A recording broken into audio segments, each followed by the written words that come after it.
suster dan frater, serta adik-adik yang terkasih. Selamat pagi dan berkah dalam.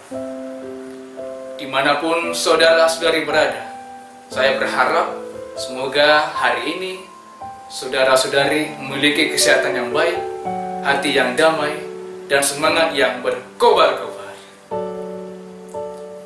Saudara-saudariku yang terkasih, sebelum kita memulai aktivitas kita pada hari ini, dan sebelum kita melaksanakan niat-niat baik kita pada hari ini, marilah kita menyatukan hati kita untuk berdoa bersama kepada Allah dan merenungkan sabdanya yang adalah sumber kekuatan, sumber inspirasi, dan sumber pengharapan dalam hidup kita. Marilah kita berdoa bersama. Dalam nama Bapa dan Putra dan Roh Kudus. Amin. Ya Allah Bapa di surga, kami bersyukur kepadamu atas segala kebaikan-Mu yang masih boleh kami terima dan rasakan hingga saat ini. Kami juga bersyukur kepadamu karena Engkau telah menyatukan kami sebagai keluarga besar SD Marsudirini, Yogyakarta. Kini berkatilah kami yang akan merenungkan sabda-Mu. Curahkanlah Roh Kudus-Mu ke dalam hati dan budi kami. Semoga kami bisa merenungkannya dengan baik dan menghayatinya dalam kehidupan kami sehari-hari dengan penuh keyakinan. Pujian, syukur, dan permohonan ini ya Bapa, kami aturkan kepadamu dengan pengantaran Kristus Tuhan dan Juru Selamat kami. Amin. Dalam nama Bapa dan Putra dan Roh Kudus. Amin. Saudara-saudariku yang terkasih, sekarang marilah kita merenungkan sabda Allah dari Injil Lukas bab 8 ayat 4 sampai dengan 15. Lukas 8 ayat 4 sampai dengan 15. Inilah Injil Yesus Kristus menurut Santo Lukas. Dimuliakanlah Tuhan. Ketika orang banyak berbondong-bondong datang, yaitu orang-orang yang dari kota ke kota menggabungkan diri pada Yesus, berkatalah ia dalam suatu perumpamaan. Adalah seorang penabur keluar untuk menaburkan benihnya. Pada waktu ia menabur, sebagian benih itu jatuh di pinggir jalan, lalu diinjak orang, dan burung-burung di udara memakannya sampai habis. Sebagian jatuh di tanah yang berbatu-batu, dan setelah tumbuh, ia menjadi kering karena tidak mendapat air. Sebagian lagi jatuh di tengah semak duri, dan semak itu tumbuh bersama-sama dan menghimpitnya sampai mati.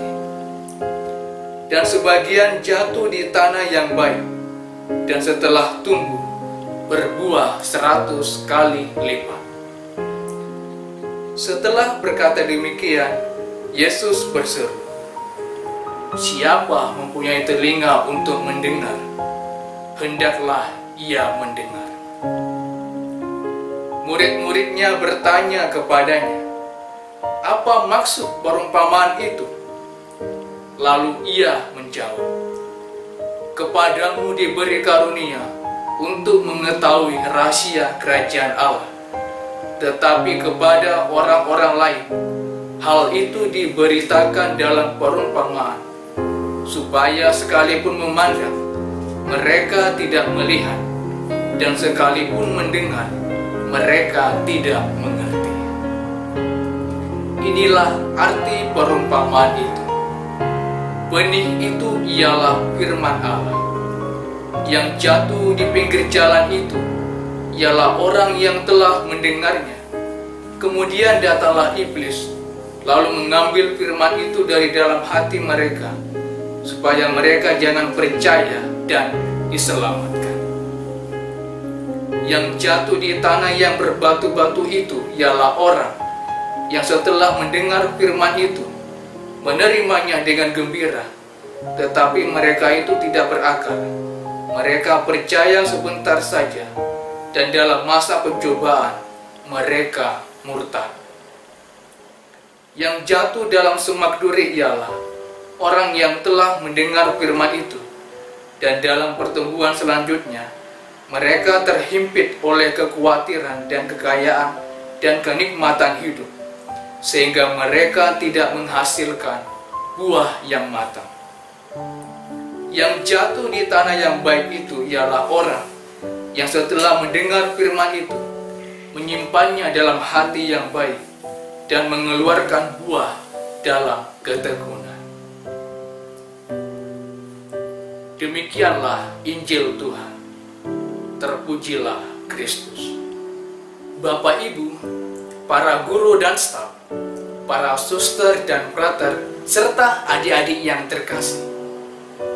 Bacaan Injil yang kita dengarkan tadi secara istimewa berbicara tentang bagaimana sikap kita sebagai umat beriman atas sabda Allah yang kita baca dalam kitab suci, dan juga atas sabda Allah yang selalu diwartakan oleh gereja, terutama pada saat perayaan Ekaristi. Saudara-saudariku yang terkasih, dalam hidup ini kita sebagai orang tua, sebagai guru, dan sebagai anak pasti pernah atau bahkan sering lalai, malas, dan lupa untuk merenungkan sabda Allah di dalam hati kita yang terdalam. Biasanya tanpa disadari, kita sebagai orang tua dan guru lebih banyak meluangkan waktu untuk bekerja dan memenuhi kebutuhan rumah tangga. Dan sebagai anak, kita lebih banyak meluangkan waktu untuk bermain dan belajar. Akibatnya, sabda Allah yang kita baca dalam kitab suci dan juga yang kita dengarkan di gereja jarang mendapat tempat yang istimewa dalam hati kita. Nah, pada akhirnya kita seringkali cepat marah dan protes kepada Tuhan, bahkan putus asa ketika kita mengalami suatu cobaan dan penderitaan di dalam hidup kita, seperti menderita suatu penyakit dalam kurun waktu yang cukup lama, atau ketika kita kehilangan orang yang kita cintai, atau juga ketika kita gagal dalam membangun usaha, gagal dalam mendapatkan prestasi yang baik di sekolah, dan lain sebagainya. Saudara-saudariku yang terkasih dalam Kristus, karena dalam hidup ini kita pernah ataupun sering lalai, lupa, dan malas merenungkan atau menyimpan sabda Allah dalam hati kita, maka melalui bacaan Injil hari ini, Tuhan Yesus kembali mengundang kita untuk merubah sikap kita agar kehidupan rohani dan iman kita dapat tumbuh dan berbuah. Nah, Bapak Ibu, para guru dan staf, para suster dan frater, serta adik-adik yang terkasih, mulai sekarang, marilah kita belajar meluangkan waktu untuk merenungkan sabda Allah di dalam hati kita. Mengapa? Jawabannya adalah karena sabda Allah itu adalah sumber inspirasi, sumber kekuatan, dan sumber pengharapan kita yang paling utama dalam hidup ini, terutama ketika kita harus menghadapi banyak cobaan, tantangan, serta kesulitan dalam kehidupan kita sehari-hari. Semoga sabda Allah yang kita renungkan pada hari ini memberi semangat baru dalam hidup kita. Sekarang marilah kita berdoa bersama. Bapa kami yang ada di surga, dimuliakanlah nama-Mu, datanglah kerajaan, jadilah kehendak-Mu di atas bumi seperti di dalam surga. Berilah kami rezeki pada hari ini, dan ampunilah kesalahan kami, seperti kami pun mengampuni yang bersalah kepada kami. Dan janganlah masukkan kami dalam pencobaan, tetapi bebaskanlah kami dari yang jahat. Salam Maria, penuh rahmat, Tuhan sertamu. Terpujilah engkau di antara wanita, dan terpujilah buah tubuhmu Yesus. Santa Maria, Bunda Allah, doakanlah kami yang berdosa ini, sekarang dan waktu kami mati. Amin. Kemuliaan kepada Bapa dan Putra dan Roh Kudus, seperti pada permulaan, sekarang, selalu, dan sepanjang segala abad. Amin. Terpujilah nama Yesus, Bunda Maria dan Santo Yosef, sekarang dan selama-lamanya. Santo Fransiskus Asisi dan Ibu Magdalena Damai, doakanlah kami. Hati Yesus yang Maha Kudus, kasihanilah kami. Hati Yesus yang Maha Kudus, kasihanilah kami. Hati Yesus yang Maha Kudus, kasihanilah kami. Dalam nama Bapa dan Putra dan Roh Kudus. Amin. Saudara-saudariku yang terkasih, terima kasih. Dan buat adik-adik yang di rumah, jangan lupa ya untuk membaca dan merenungkan kembali bacaan Injil yang kita renungkan hari ini. Terima kasih, selamat pagi, selamat beraktivitas. Tuhan Yesus memberkati. Berkah dalam,